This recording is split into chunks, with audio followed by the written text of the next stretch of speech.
Let me take a moment and do a very brief summary of the sense. I think everyone here believes the relationship between transatlantic economy and digital economy is vitally important.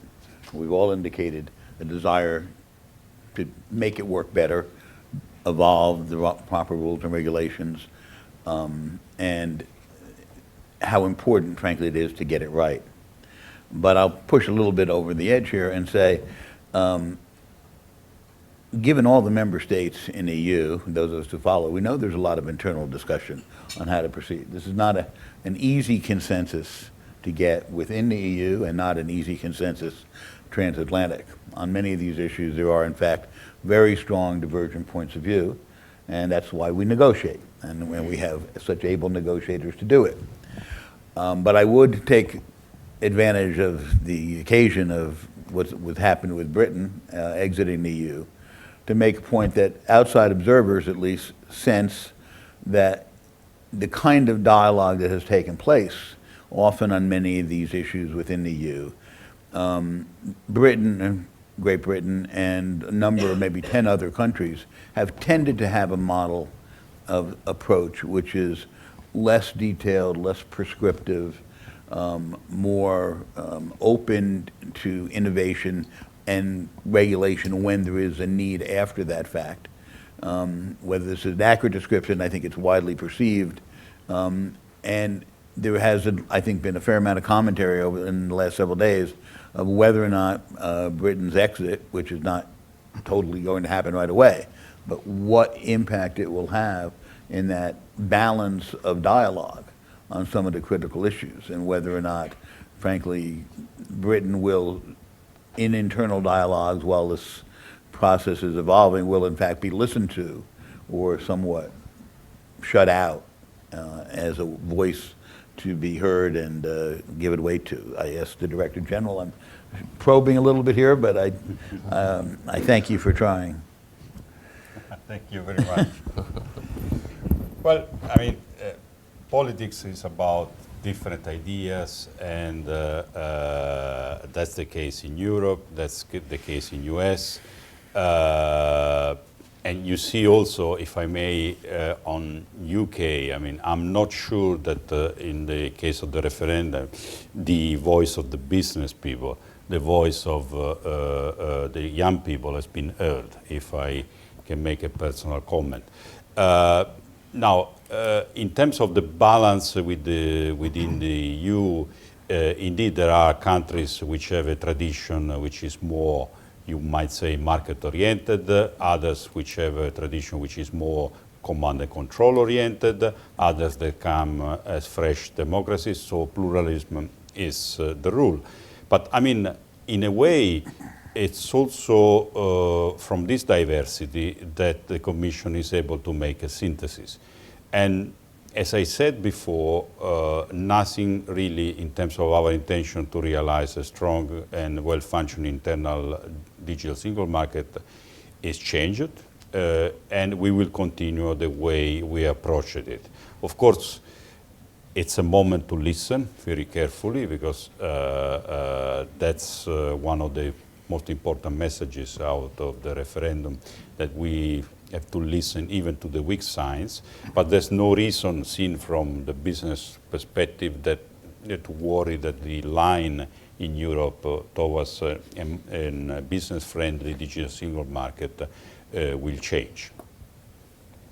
Thank you.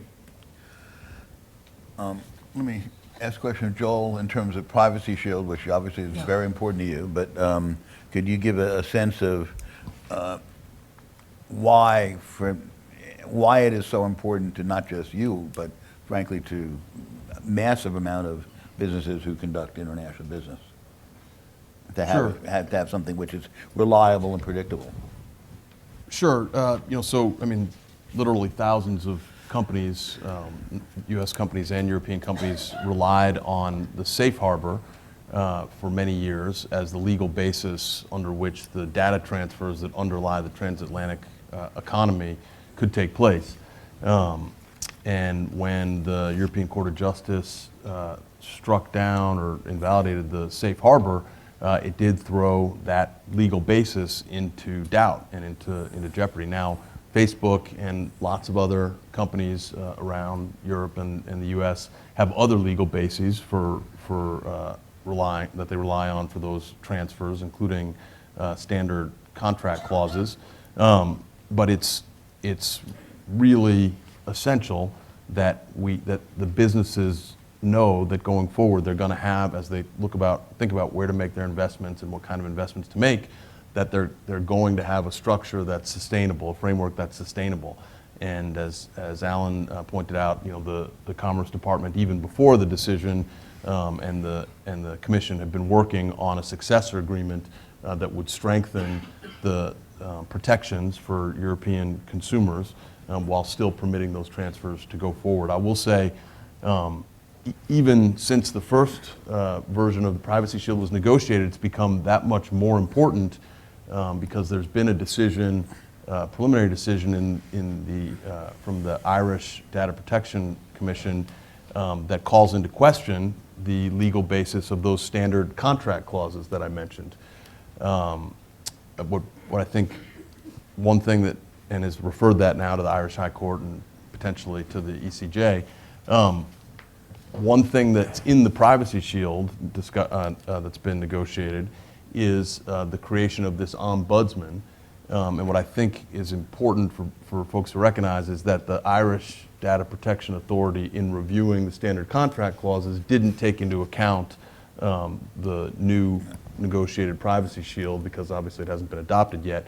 But those protections, like the ombudsman that have been negotiated by the Commission and the Commerce Department, actually provide protections that will be applied to standard contract clauses and other legal bases as well. So the Privacy Shield, the Privacy Shield agreement has become that much more essential in the intervening couple of weeks or months since it was originally negotiated.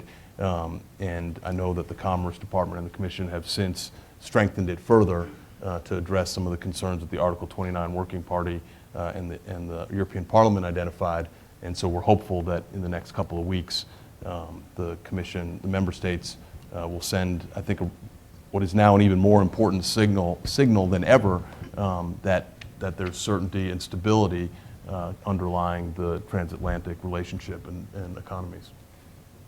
Thank you. And maybe it's a good follow-up with Alan, and you've been in the middle of it. Are you confident that we can work out the kind of arrangements that we need in the privacy area? We're taking nothing for granted, but we've been working hard on this. And as I said, I think we feel that the member states have agreed with many of the member states have agreed with our assessment that this is a strong framework for moving forward. I would just say, I'd echo some of the things that Joel said about the importance of this agreement, and it's not just for the 4,000 companies that use Safe Harbor, it's for also the many thousands of small companies and consumers in Europe and elsewhere who relied on that Safe Harbor and will rely on Privacy Shield to do business with those companies. So it's very important that we get this done. We've taken very seriously, as I mentioned, the feedback that came from the Article 29, the working group. This is the working group of data protection authorities. And we've been fairly, I guess I would call it maybe forward-leaning in really trying to address those issues.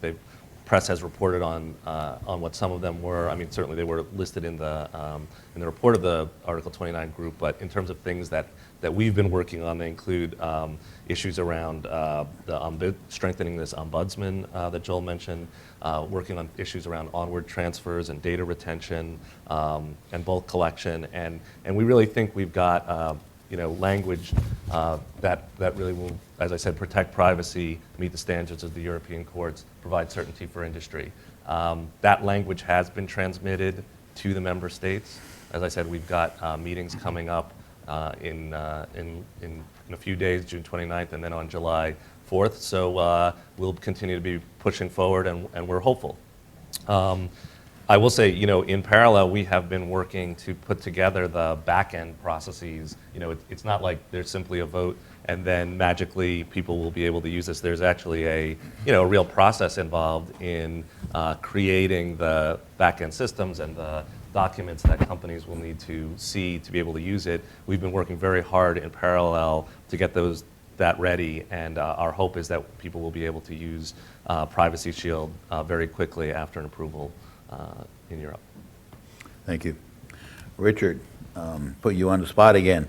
Considering Brexit and BT's business in the EU and US,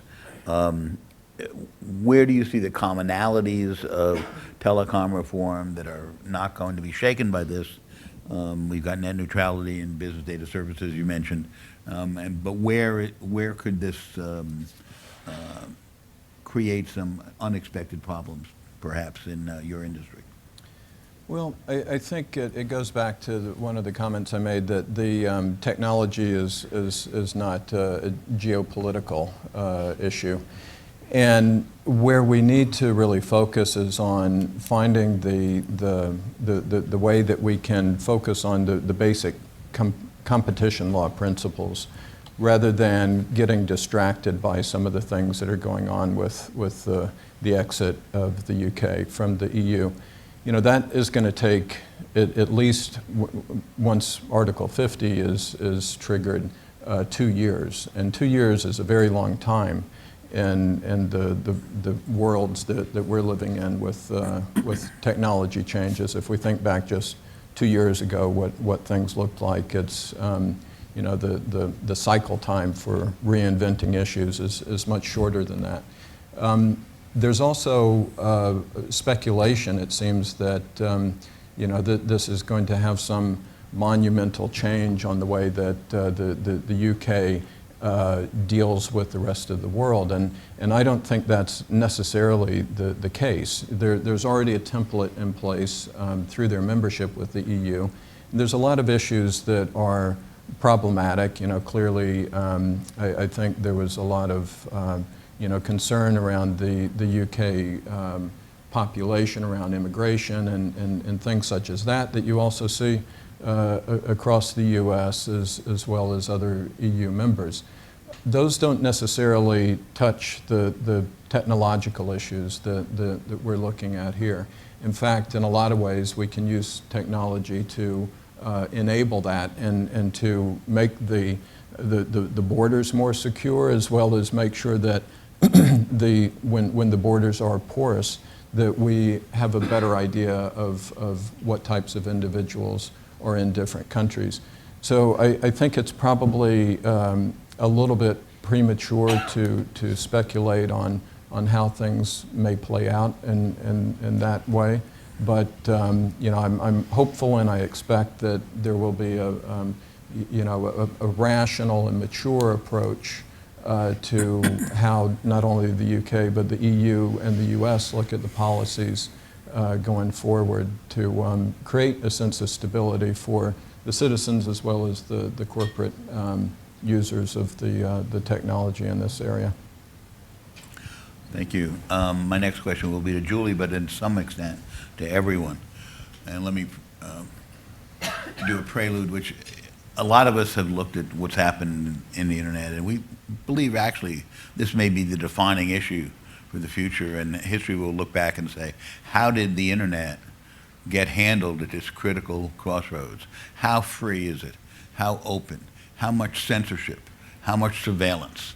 Will it be basically its positive side of enhancing opportunity, empowering people, creating wealth and opportunity, and to what extent the dark side of perhaps being used to surveil, repress, prevent, block communications? We know there are those out there in the world who have that darker vision as part of their priorities.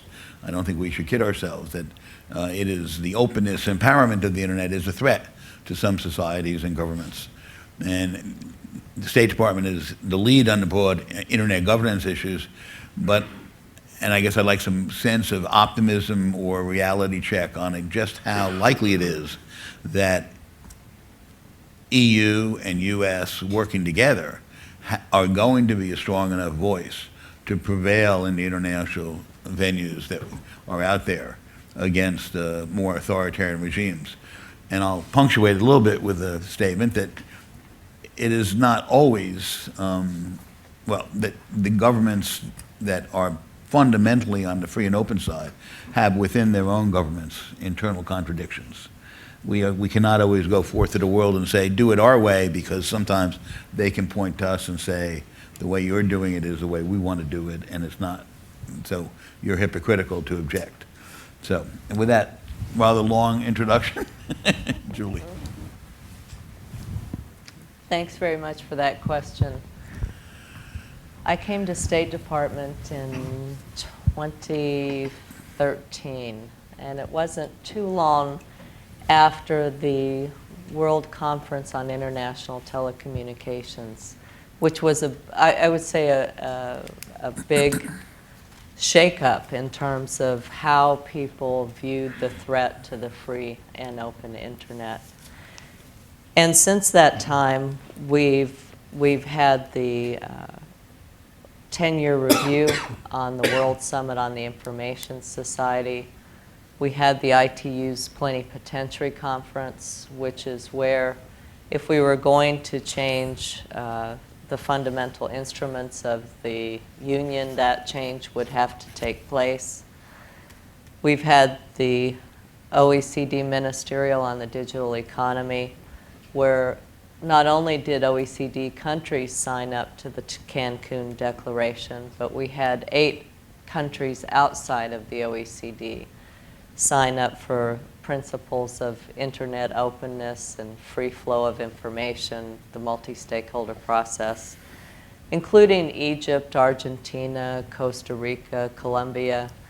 And I think this is a sign that more and more countries are recognizing the value of the open internet to their economy, to their citizenry, and to their overall quality of life. And so I'm quite optimistic that we will continue to prevail.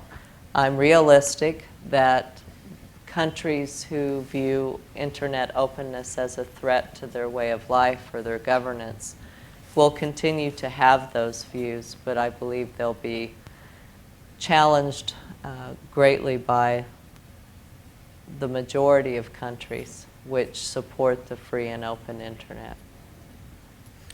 Thank you.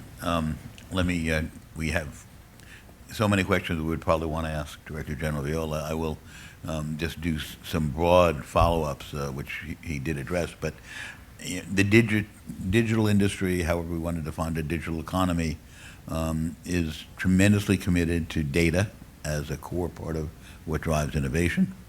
It needs privacy. We have various issues that have come up in terms of intermediary liability and the ability to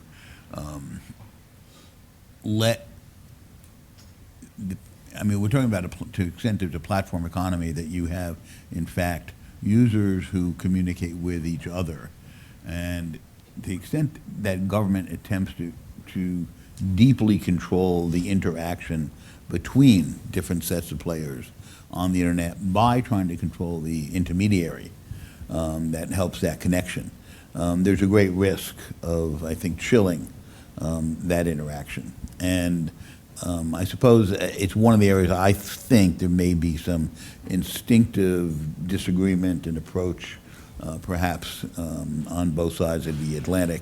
Not severe necessarily, but a nuanced difference of let things happen loosely and flow, and if there are problems, deal with it after the fact versus ex ante, kind of prescriptive, upfront attempts to control.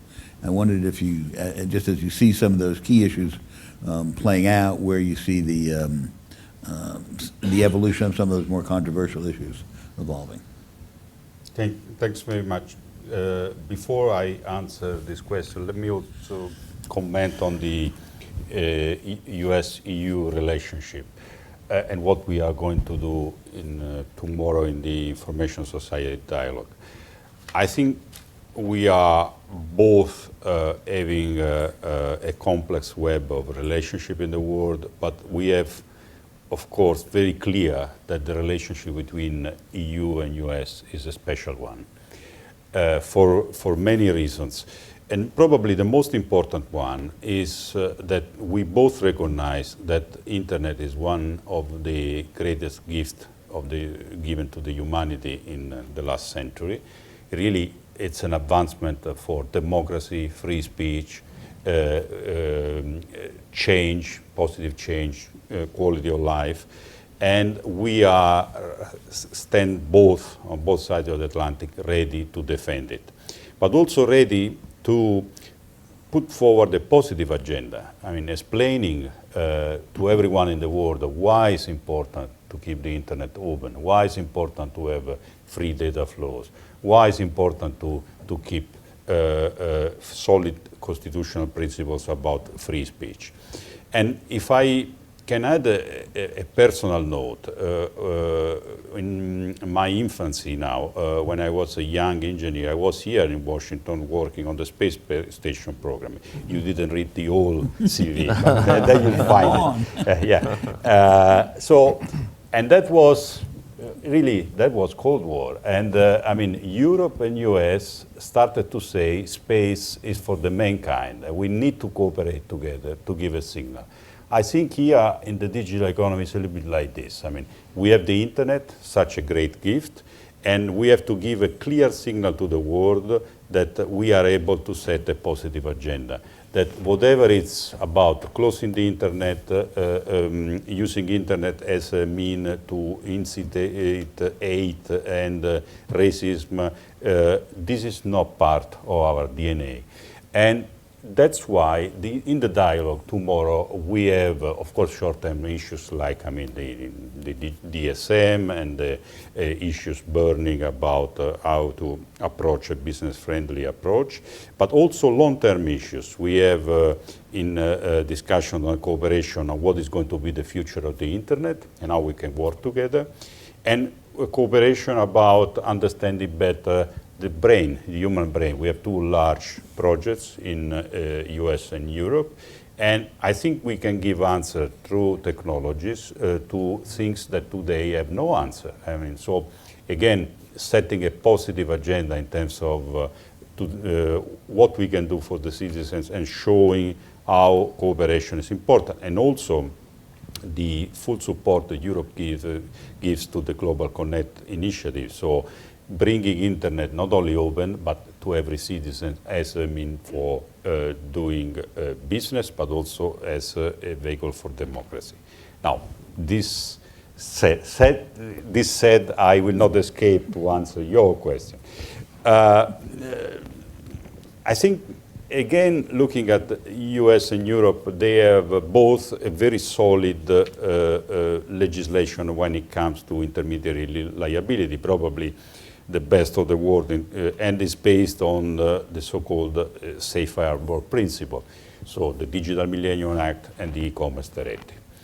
And I think both administrations have signaled over and over that there's no reason to change this, and we have said it 1 month ago very clearly, and we continue to be convinced that the safe harbor principle is one of the most important things to have a well-functioning digital single market.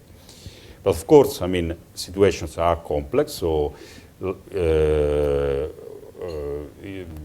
in US there was a question how to balance internal security and privacy and liability of intermediaries post 11th of September. In Europe, similar questions are asked by governments. Issues like end-to-end encryption pose challenges for security agencies, and they asking questions. And then there are emerging issues like data ownership, software liability of applications, Internet of Things security. So there's no reason to change the liability regime, which is fundamentally right, but there are many reasons to both sides of the Atlantic to ask ourselves what are the right answers to those challenges. Thank you. Other panelists want to comment? Alan? You know, I would just chime in on the the Director General's first point about the importance of creating a positive agenda. I think it's an incredibly important point. Secretary Pritzker was at the OECD meeting last week and gave a speech there, and she talked about this and about the fact that part of what we really need to do is be making the case to people that this shared set of values is actually something that's good for people's lives. And part of what we also need to do, and she spoke about, is that she said, not just talk the talk, we need to walk the walk ourselves. We need to be embracing approaches that embrace these principles. So for us, that can mean things like concluding a good privacy shield agreement to show the world that we can protect privacy and do it consistent with cross-border data flows. In the US, that's something like promoting the IANA transition. This is the domain name system stewardship and transferring, making sure that is in the hands of a true multi-stakeholder international organization and transitioning the US government's role out of that. That's a difficult thing to do for a government, but it's something that shows that we are really committed to these principles. And I would just finally say, my first job out of college was working on this space station project, actually, and as a network engineer early in my career. And maybe it trains optimists, but I share your optimism, and I think it's because we believe that this really is a set of technologies, and this is a digital economy that really will make people's lives better around the world. But we can't be sanguine about it. We need to go out and make the case for that and explain it to the next billion or 2 billion people who are coming online about why they should embrace this vision too. It was briefly mentioned just now about Internet of Things, but this is obviously a tremendously growing aspect, which I don't think has been grasped with very deeply by very many people, but it's on everyone's topic of something to start paying attention to. Again, it involves a number of different policy areas, privacy and security and others. Maybe Alan, someone else, maybe give a little bit of description of how, had that become a subject between, in a transatlantic dialogue very much at this point, or not yet? I don't know if it's become a huge topic, but I think it's something that we are paying attention to and will be discussing, and there's been some interesting there's been an interesting policy paper coming from the Commission on the topic. I will say this is something the Commerce Department's been keenly interested in. We know, and I will say personally, for a long time was a little bit of a skeptic about whether the Internet of Things was really like, I mean, we've always had an Internet of Things that were connected, but right, the technologists in the audience sort of agree with us too. But I think we are persuaded there is an important phenomena here that really merits attention from us as a community and from governments. Partly it's an issue of scale, the number of devices that are being connected. There are far more devices now connected to the internet than there are people on the planet, and that trend is going to only increase. These devices, they vary quite a bit, and there are really interesting issues that are going to come up about interoperability, about standards, about privacy and security of devices, especially in settings where, we don't expect to think about how to update do a security patch on our thermostat or on our refrigerator, and those are things consumers may need to think about. But we're excited about the opportunities for the Internet of Things. It's a huge market, trillions of dollars, literally, in economic opportunity in the next decade, and it's going to provide incredible services to people too. It's going to transform our cities by making them smarter. And so we're excited about it. The Commerce Department recently put out a request for comment. We got over 130 different comments. We're going through them now. We'll hold a workshop in the fall and release a green paper in the fall about the government's role. And we expect this to be an increasingly important topic that we will be talking about quite a bit in this dialogue, because it's going to be important for consumers and businesses. Question? Yes. Yeah, Christian Borgen from CCIA in Brussels. I have a question for Mr. Viola from the US side as well. On encryption, in the EU we have a carve-out for law enforcement access to data in the EU's e-privacy directive. You're trying to extend that to online services. Do you see a risk that there might be a danger to encryption that you have come out in favor of? And what is the US government's view on encryption? Thank you. Well, Of course, I answer for the EU. I'd be curious about your perspective on the U.S. And my answer would be extremely cautious. The situation is as follows.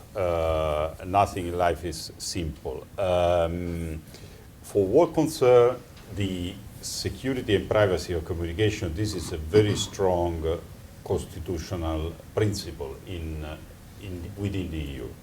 So you can imagine that the new e-privacy directive will be very clear on this, that whatever is the form of communication we are talking about, privacy and security of personal communication must be protected.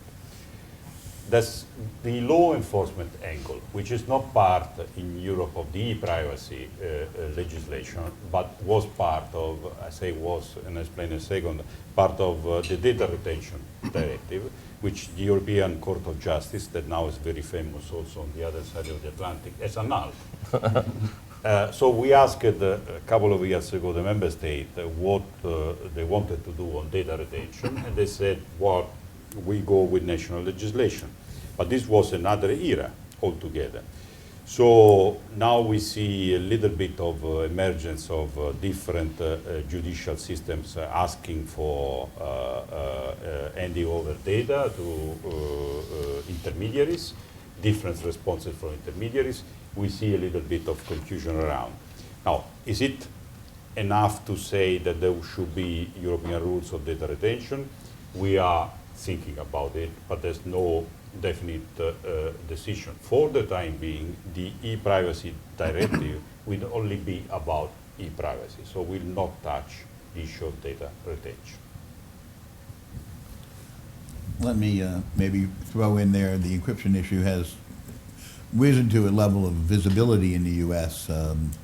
More than most tech issues ever do, because the leadership of a number of companies trying to make the point that as much as we all intellectually would love to find some kind of compromise, that security experts and the people in this area have a very difficult time creating really the kind of encryption which is needed to protect and make it secure and really provide the real certainty to protect security. I mean, it is often talked about as privacy versus security. It really is security versus security and privacy. And I think it's very difficult for people who haven't delved deeply into the technology to be convinced that it's very hard to find a way that somehow makes everybody happy. But at least a lot of us, I think, are very doubtful that that can easily be done, if done at all. And yet in the political sphere, it's frankly almost impossible to imagine a candidate not saying, well, we want everybody to work together and come up with a solution. And I guess in the U.S. political campaign, I'm not sure I'm happy or not, but I have a feeling it's liable to pop up again.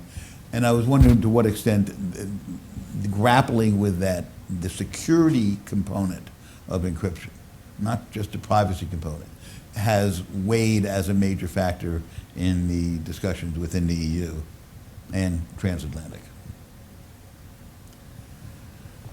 Please, first, either Alan or Director General. Well, why don't I'll say a word, and I don't know if Julie wants to chime in either on the U.S. perspective. I think that it's a well-taken point, and I think the President has been clear that we need strong encryption to protect security.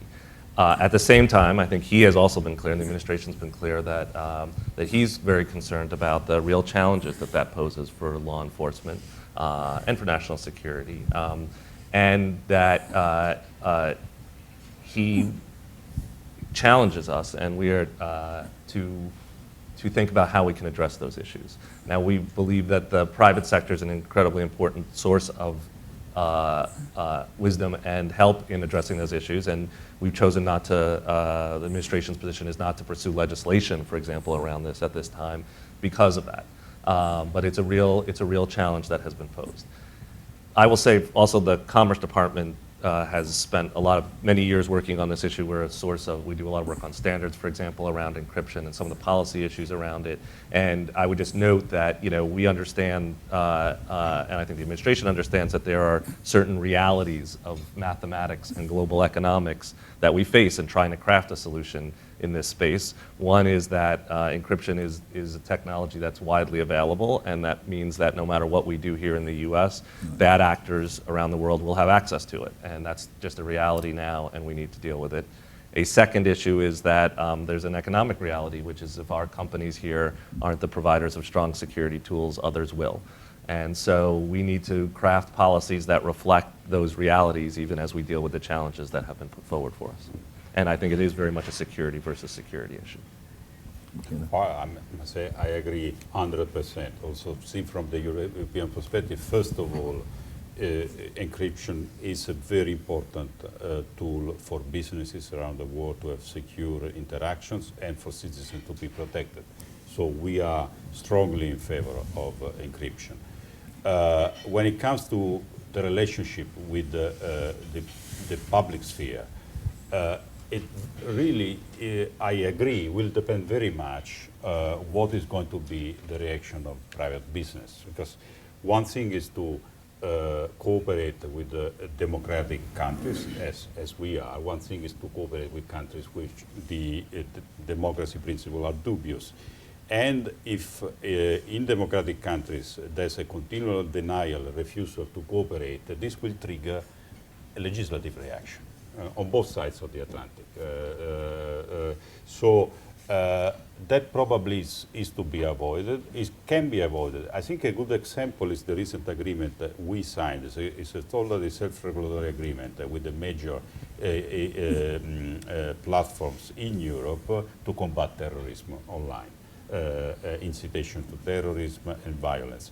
This has been a purely voluntary agreement, and I think it's probably the best way. Of course, there's another dimension, again I agree, which is we have to be careful as strong allies, US and EU, about encryption technologies and cyber technologies in general.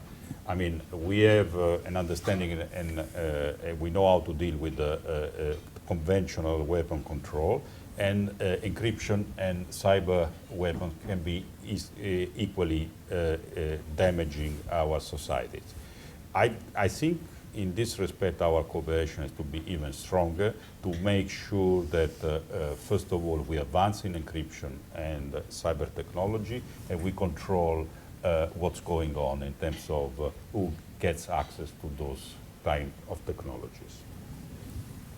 Joel, you wanna? Sure. I mean, it's hard to improve on what the two gentlemen just said. Look, this is a very difficult issue. At Facebook, we're very clear in our policies that there's no place for terrorism, terrorists, or terrorist content, and we've taken a tremendous amount of affirmative action to try to make sure our platform is that content is on our platform. We were pleased to cooperate with the Commission and some of our sister companies in our sector on sort of formalizing that commitment to keeping terrorist content off our platform in the code of conduct that the Director General mentioned. I do think this notion that it's security versus security is an important one, and we see it all the time that our consumers and consumers of lots of different internet products are demanding greater and greater security for their communications and for all the other ways in which they're using the internet. And as Alan talked about in the answer to the Internet of Things question, this is going to get more important as we start talking about security around driverless cars and other things where people are really going to, that they aren't thinking about now, but are really going to want to make sure they have the strongest possible encryption. And we understand that this creates challenges for law enforcement. We deal with law enforcement both in the US and the EU every day. If there were a mechanism that the engineers and the technologists could figure out to limit the access to only those lawful efforts by democratic governments, you probably would see a different reaction. But but that's not what the technologists and the engineers say, and that if we try to introduce a backdoor or some other mechanism for access to encrypted data, we're not going to be able to ensure the level of security that our consumers are demanding today and that they're going to demand even more in the future. So we're just going to continue working with law enforcement and governments to try to combat terrorists and other bad actors from using our services, and also protect against terrorists and bad actors from accessing our services, and that's where encryption comes in. Thank you. Any additional questions or comments? I would, yes, Dan? Yes, my name is Dan. I'm with CCIA as well. Maybe kind of end on a lighter question, but I know both the EU and the US governments have done a lot over the last 4 to 8 years on reworking the actual structure of government, whether here on the panel, whether State, Commerce, and DG Connect, to make their actual institutions more responsible to the changing digital economy. I know State and Commerce have new economic diplomats focused on digital policy issues, whether it's digital economy officers or digital attaches.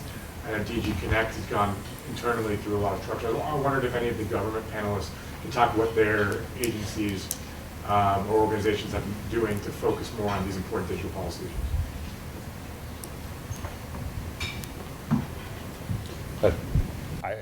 I must say, thank you for this question. Because from the 1st of July, DG Connect will have a new organization which will be hopefully responding to the challenges of digital economy, digital single market.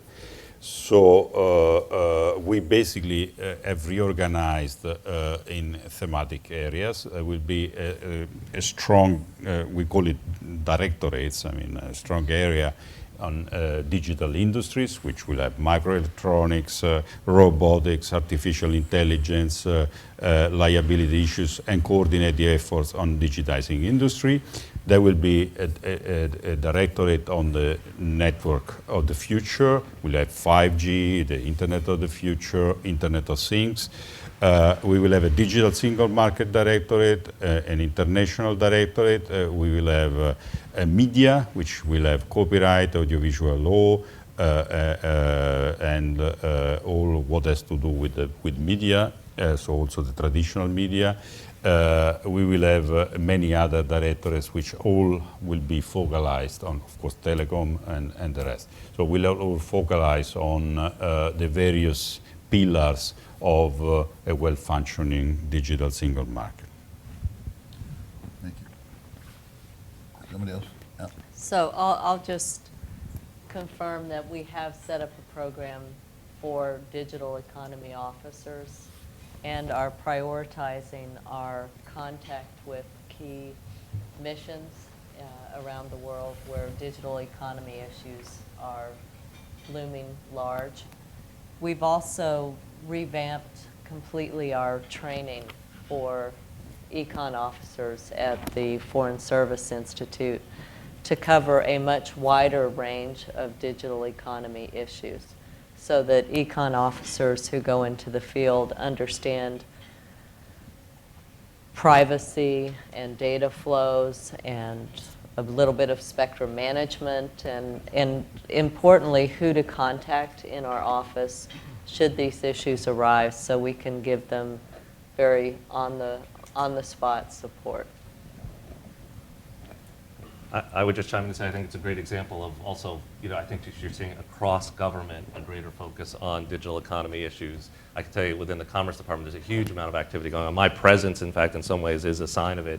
First, Director of Digital Economy, which we've created a digital economy leadership team. There's just a tremendous amount of activity across the many different parts of the Commerce Department. My colleagues at the Patent and Trademark Officer here, a couple of folks from NTIA here. We are pulling all of that together and have created a digital economy agenda for the department for the first time, which includes issues like access and trust and promoting a free and open internet. We've done something similar to the State Department program. We have a set of digital trade officers, a new pilot program that we've created in conjunction and helped work very closely with our state colleagues in rolling those out. We have a new digital economy board of advisors we've created to advise advise us on these tough issues. More broadly, I think you're seeing greater openness in government data, which is a huge push for us. The Commerce Department creates something north of 40 terabytes of data a day, a lot of it coming out of the Weather Service, but we're trying to get more of that out into the hands of people. That's going to be a big area. I think a focus across government.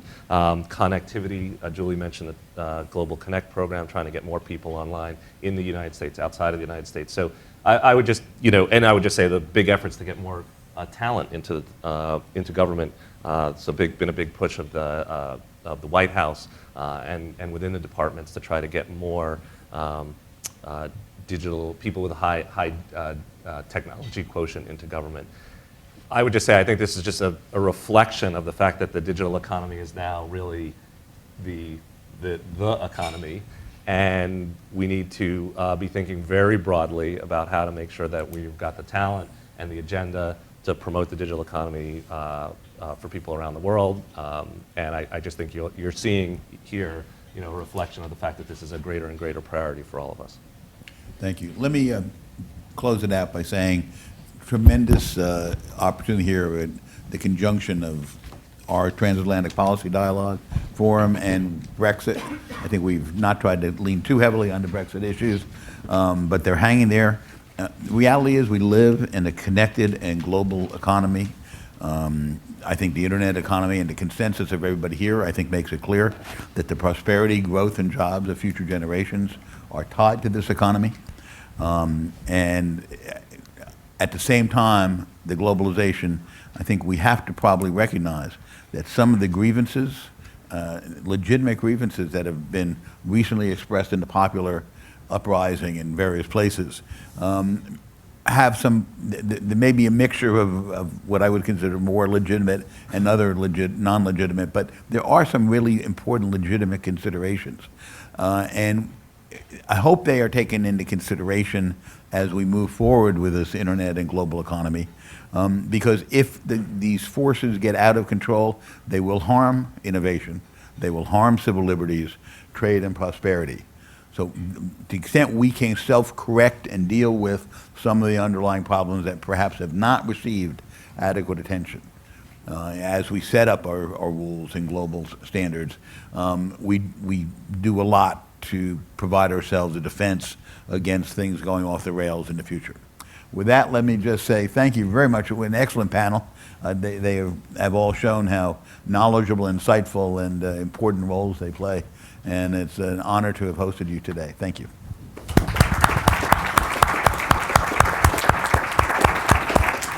And thank you all.